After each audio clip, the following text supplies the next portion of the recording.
పవన్ కళ్యాణ్ గారు ఆయన నిజంగా మన భారతదేశంలో మన ఆంధ్రప్రదేశ్లో పుట్టడం నిజంగా మనం చేసుకున్న అదృష్టంగా భావించాలి. ఎందుకంటే అలాంటి నాయకుడు ఎన్నో యుగాల తర్వాత పుడతాడు. అది ఏ రూపంలో పుడతాడు అనేది మనకి ఇప్పుడు పురాణాలు ఒక దేవుడి రూపంలో మనుష్య రూపంలోనే దేవుడు పుడతాడని చాలామంది చెప్తూ ఉంటారు. అలాంటి నాయకుడు పవన్ కళ్యాణ్ గారు ఏమో అని పంచభూతాలు ఆయనకి సహకరిస్తాయి. ఆయన ఏదనుకుంటే అది జరుగుతుంది. ఆయన నోటి వాక్కు ప్రజలకి అభివృద్ధిగా లేదంటే వాళ్ళ సంక్షేమానికి ఉపయోగపడుతుంది అనేది చాలా విషయాలుగా మాట్లాడుతుంది.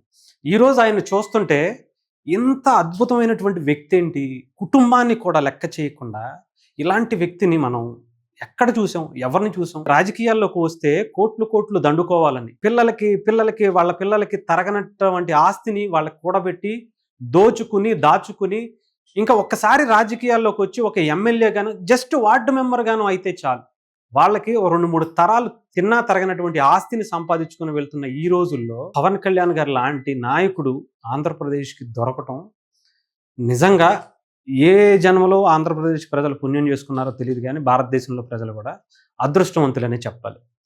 అంటే ఈరోజు ఆయన మండ్యం జిల్లాలోకి వెళ్ళి ఒక పెద్ద సాహసమే చేశారని అనుకోవాలి.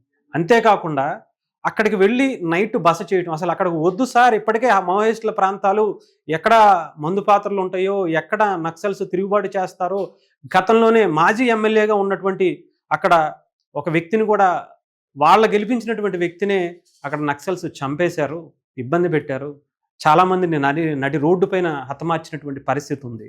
దయచేసి మీరు వద్దు అంటే ఏం కాదు, నేను అసలు బ్రతికేదే వాళ్ళ కోసం, వాళ్ళ దగ్గరికి నన్నే వెళ్ళొద్దంటారేంటి, అసలు సమస్య లేదు, నేను అక్కడికి వెళ్ళాలి అని చెప్పి రోడ్డు మార్గం లేకపోయినా అవసరమైతే కారు దిగి ఆ వాటర్లోనూ బురదలోనూ నడుచుకుంటూ వెళ్ళేటువంటి నాయకుడు, వాళ్ళ కోసమే జీవిస్తున్నటువంటి నాయకుడు, వాళ్ళ కోసమే బ్రతుకుతున్నటువంటి నాయకుడు పవన్ కళ్యాణ్ గారు మాత్రమే.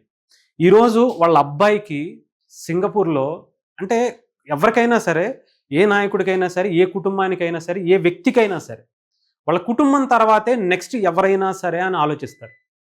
కానీ పవన్ కళ్యాణ్ గారు మాత్రం నాకు ప్రజలే ఫస్ట్ ప్రయారిటీ, నాకు ప్రజలే ఫస్ట్, నా కుటుంబం, ఆ తర్వాతే ఇంకెవరైనా సరే, నా కుటుంబ సభ్యుడైనా సరే, ఇంకొకళ్ళైనా సరే.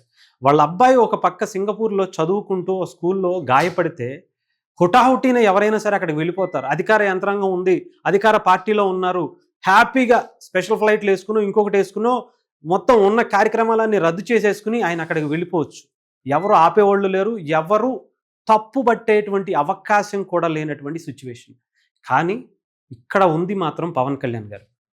ప్రజల కోసం నేను వచ్చాను, ఇక్కడ అభివృద్ధి కార్యక్రమాలు చేయటం కోసం వచ్చాను, ప్రజల్లో నమ్మకం నింపడానికి వచ్చాను, ఇక్కడ అనేక అధికారికంగా ఏర్పాట్లు చేసినటువంటి అనేక ఖర్చుతో చేసినటువంటి పనులు ఉన్నాయి, ఇవన్నీ వాయిదా పడితే ఇవన్నీ వేస్ట్ అయిపోతుంది, ప్రజాధనం వృధా అవుతుంది, ఇలా ఆలోచించేటువంటి నాయకుడు నాకు తెలిసి ఎవరు లేరు.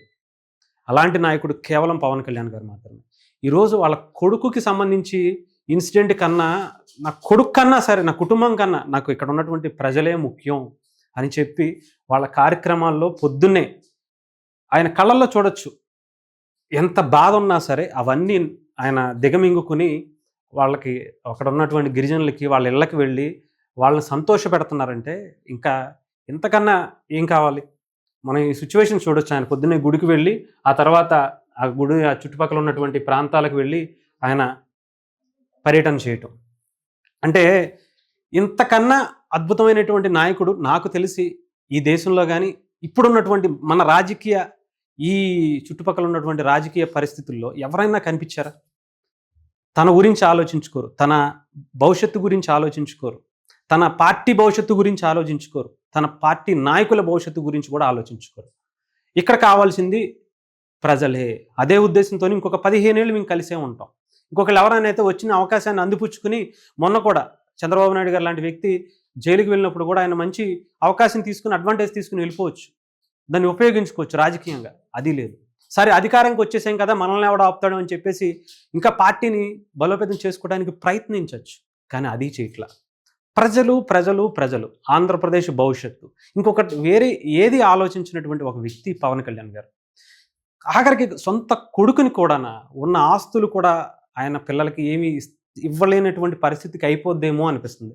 వాళ్ళకి వాళ్ళు సంపాదించుకోవాల్సిందే తప్ప పవన్ కళ్యాణ్ గారి నుంచి మాత్రం నాకు తెలిసి ఏమీ ఆశించకుండా ఉండేటువంటి పరిస్థితికి పవన్ కళ్యాణ్ గారు తీసుకువెళ్తున్నారేమో అనిపిస్తుంది.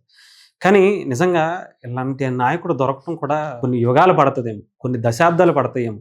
అలాంటి నాయకుడిని మనం ఇప్పుడున్నటువంటి ఈ రాజకీయ దరిద్రమైనటువంటి రాజకీయ చరిత్రలో ఆయన చెప్తున్నా కదా, ఒక గంజాయి వనంలో తులసి ముక్కలాంటోడు. అలాంటి వ్యక్తి మన దగ్గర ఉండటం అనేది మనం ఎంతో గర్వంగా ఫీల్ అవ్వాల్సినటువంటి విషయం.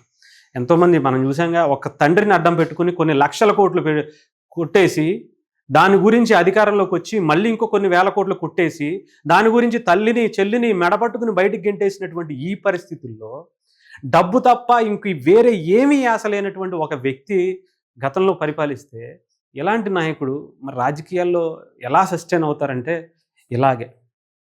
ఆ గెలుపు లేట్ అవ్వచ్చేమో కానీ చాలా చిరస్థాయిగా చాలా బలమైనటువంటి పునాదులతో ఆయన చరిత్ర పుటల్లో ఉంటారనడానికి పవన్ కళ్యాణ్ గారే నిదర్శనం.